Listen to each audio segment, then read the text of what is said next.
economic downturns, there's been industry downturns, there's been a lot of things that have happened that were not the best things, but again, I loved going to work, and I found different ways to find like where I was passionate about things. And I like to call this industry, it's like, I tell people, like, if you like a whitewater rafting ride, right? You know, it's gonna be an awesome day regardless of what happens, but there's gonna be some rapids, you're gonna get bounced around in the boat, you're gonna have some amazing times, it's gonna feel like it's the best day ever. Some days you're gonna be feet downstream, swimming for the side, you know, I mean, it's just enjoy the ride.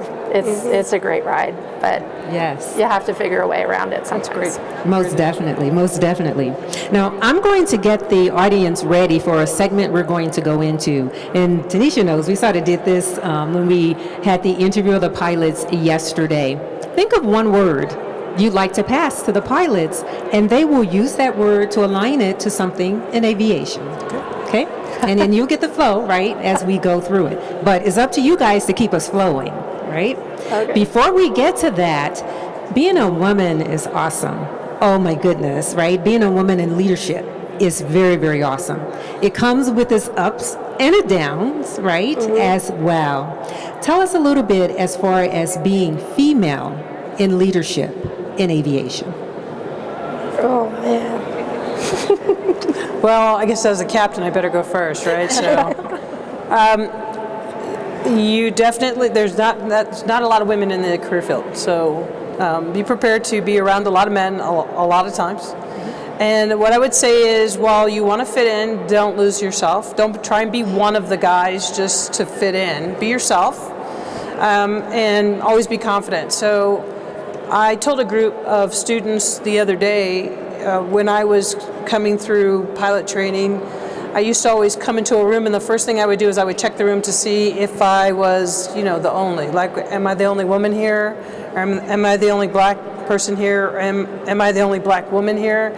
And, you know, I think that's the wrong way to look at a room. When you walk in the room, you shouldn't look at the room just to measure yourself and see where you fit in. You should look at the room and go, I plan to own the room, right? So you look around and go, yeah, I'm taking you all down, right? So you have to have that self-confidence, because in this career field, the women will hold you up, but we're still a small group. And so a lot of times you'll find yourself just around a lot of men, and you have to be confident. You have to know that what you're doing is the right thing, and you know, be the leader that you are, and don't worry about if you're the only. So I would say be you.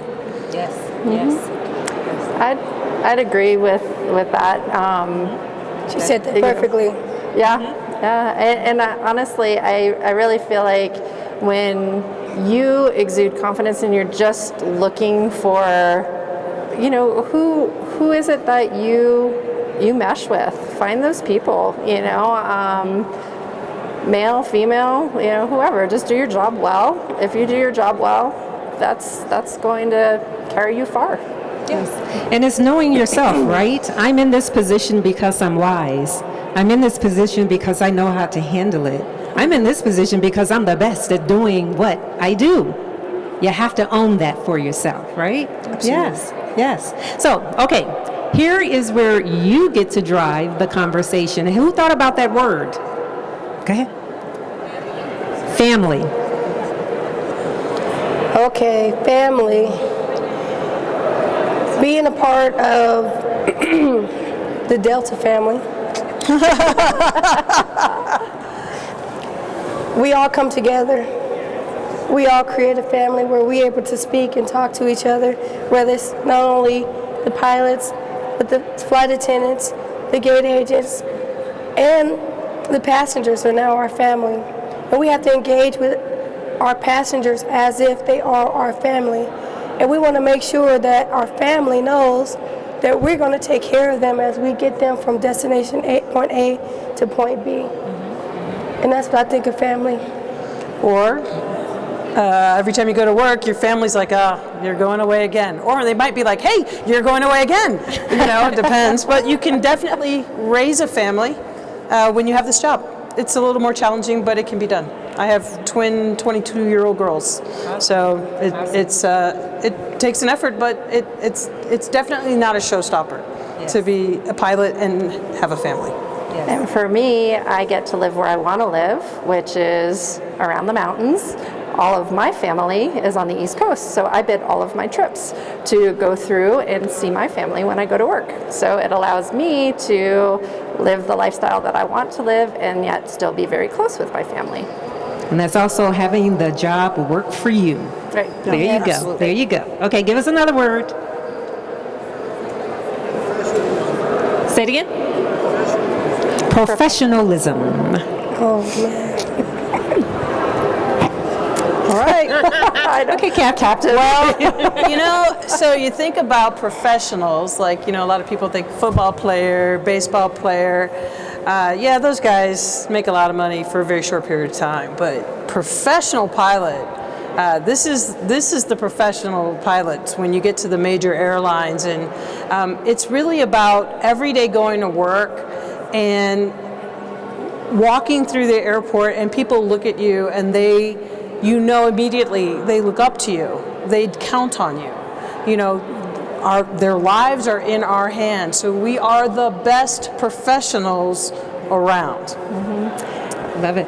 And I would say that you're surrounded by people that live their lives. They have silly moments, they have funny moments, they have sad moments, angry moments, but in going to work, for all of the reasons that Melissa just said, was how to be a professional and how to present yourself with professionalism, and that everyone around you is doing that same thing within this profession. Yeah. I love it. I love it. Professionalism. Okay, about give me another Tanisha? word.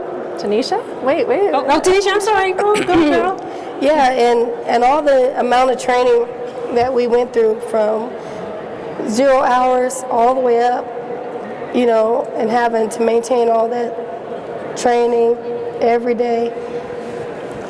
People have to know that our skills that we have dedicated every day to be professionals, to make sure that our skill set is sharpened by reading all the materials that we have, knowing all of our weather, knowing all our company manuals, and just staying sharp, and knowing that we know that we can get you there safely. And that's what I feel like professionalism is as well. Yes, FAA rules change, right? They do. Yes, and you have to know it, right? COVID changed a lot, right? Exactly. Yes. Okay, another word. Time. That's a good one. We had time. Yes. That was a good one we had yesterday. Time. You guys are young. Enjoy your time, because before you know it, time's going to go so quick, and then you're going to be sitting here where I'm at. And I was like, excuse me, I was just sitting in that seat in the audience looking at somebody like me out in the audience yesterday, and time went by so quick.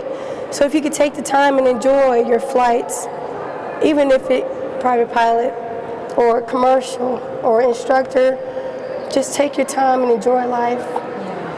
Enjoy life, because time is too short. It passes. So I'll say that your life while you're in the pilot seat is governed by time. Everything is about time. You show up on time, you push the plane on time, you're looking to get the aircraft to your destination on time. Everything is time. However, when you step away from your professional role, your time is your own time. There is no carryover that's being taken into your time. You might have some studying to do or some different things like that, but this is not a job where you wind up taking extra work home for you, so your time is your own. Yeah, I would say I don't even wear a watch when I'm not flying, because I don't care about time. But I do when I'm flying, because I want to always be on time. I love that. I love that. Okay, another word. Did you say?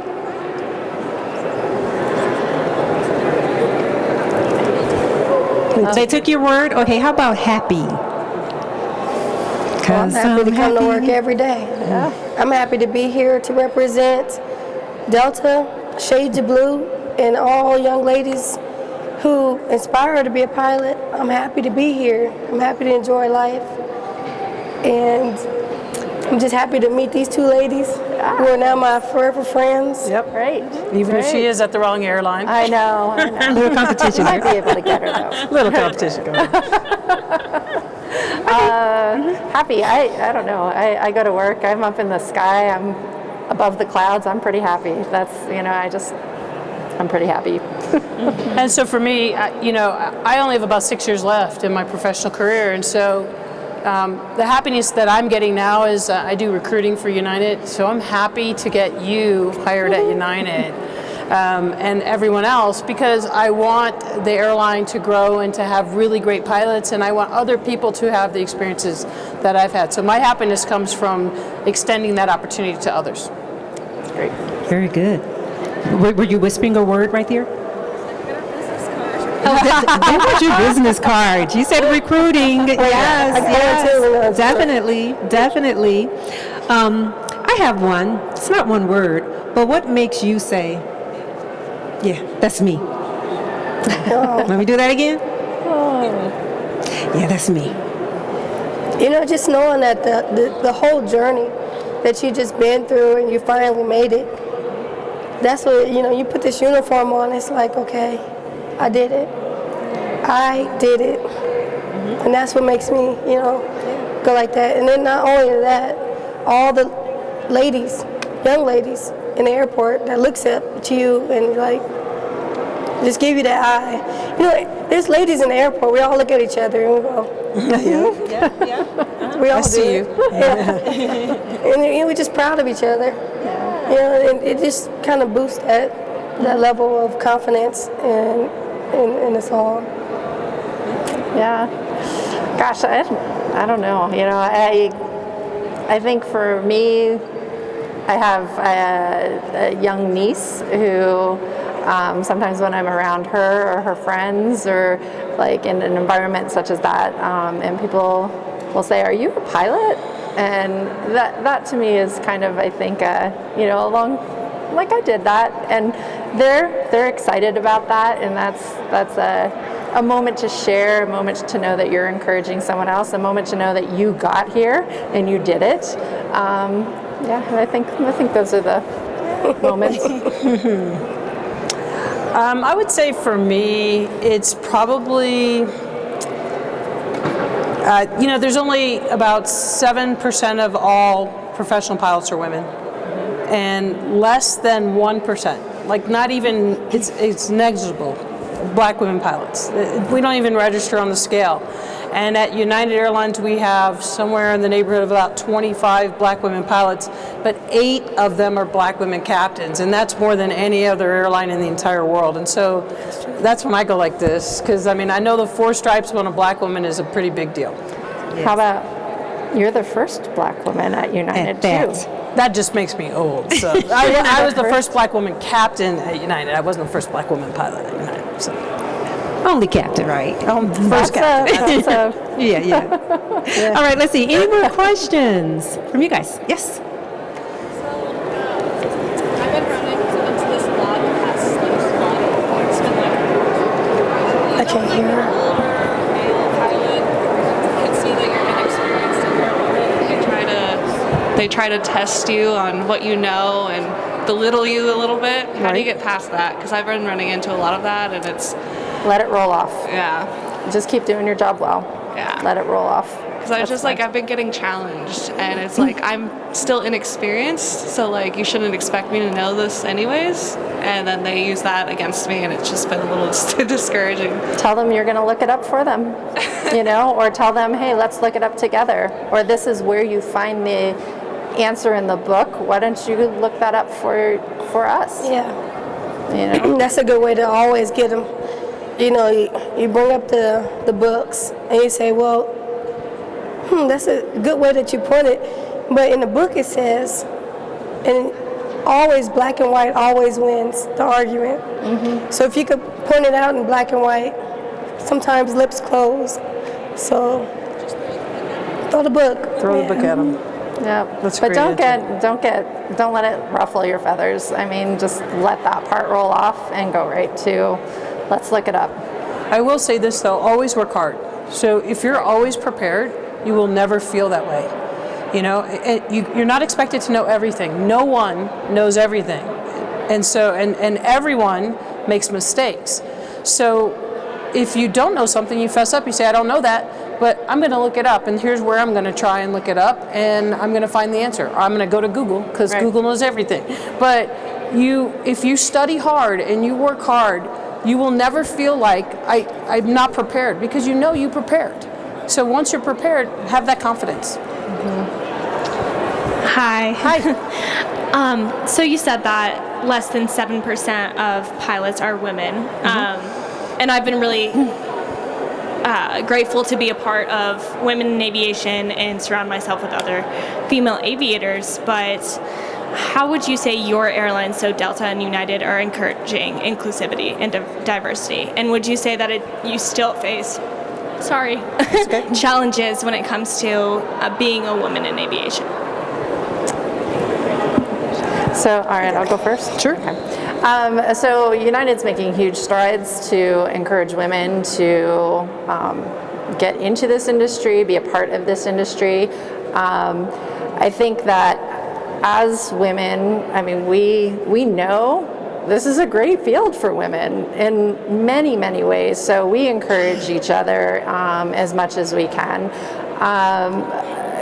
Things that are changing within a world that is more and more as women come on board, that then forces certain changes, like having a place to pump for breastfeeding, having a place to change, or making sure that restrooms are in areas where they weren't 20, 30 years ago. You know, those types of things. As far as family time off, making sure that those things are available. That only gets better and better as we get more women on board. So my encouragement is absolutely, this is a tremendous field to be in, and we really do encourage everyone to be in there, and it will only continue to get better with the more women that we have on board. Yeah, so that 7% wasn't a limit. That's not the max. Of course, we're trying to increase that, and you increase that by exposure. Right. So the more women that know that this is a viable career field, the more women will apply. And then we went a step further at United Airlines. When we opened our Aviate Academy, we said we wanted half of the students in that academy to be women or people of color or minorities. And United has gone overboard in giving financial opportunities to those folks, because typically the limitations for women and people of color and minorities as to become pilots is the financial piece. So we're going to take that away from the equation, and then all we need is a woman with a desire to fly to come to the academy, and we will train you how to fly. So I would say United has probably gone further than any other airline thus far in that endeavor. And we're hoping those numbers will increase. And with the hiring wave happening so rapidly right now, we're looking at having like half of our pilot pool be hired within this like 10-year period. So now is the time that we want all those new people, and now is the time that we really can have the culture change, the landscape change on that too. Yeah, and not just with United, but Delta's also have this diversity, equity, and inclusion that they're really focusing on, not just focusing on getting the DEI stronger. So with someone like myself who is volunteering in those programs, is starting to get that little bit more diversity, can increase those numbers, just like these ladies said also. So I am a first-generation pilot of my family, so I don't really have anybody to like look up to or get advice from in my family. Yeah, and I know that you all came into aviation in different ways. But my question is, how were you able to like form connections with these airlines and form connections with just other companies and stuff to move your way up in ranking and licenses? Like, how did you go about doing that if you didn't come from a all of aviation. the professional organizations that are out there, like Women in Aviation, OBAP, NGPA, PAPA, there are a lot of professional Sisters of the Skies. There are a lot of professional organizations that's exactly what they're looking for you. They're looking to hand out scholarships and to mentor. They have mentors to help you along the way of your aviation career, even if you're at the very beginning of it. And that's exactly how I got into it. I was in the military. I had no intention of coming to a commercial airline. I thought I'd stay in the military for 40 years. And, I went to an organization of Black airline professionals convention, and I started meeting people. And that's what made me go, wow, that sounds like a really fun job, even funner than the Air Force, because then I could live where I want to live. So it was fantastic because I met all of these people who mentored me, and they introduced me to the people that are doing the hiring at the airlines. And so that is the place to start. And you don't have to be a pilot already to get involved. You should join right now and join the one that fits you best, and then follow them along and tell them what you need, and they will take care of you. Yeah, it's true. Sign up is free, especially for students. So you just Google Women in Aviation, sign up, and then just go to some of the seminars and events, something like this, where you're networking and talking to other folks and getting numbers, and you keep those numbers and you could talk. See, now I have these two ladies' numbers, and I'm gonna continue talking to them so we could bounce ideas off each other.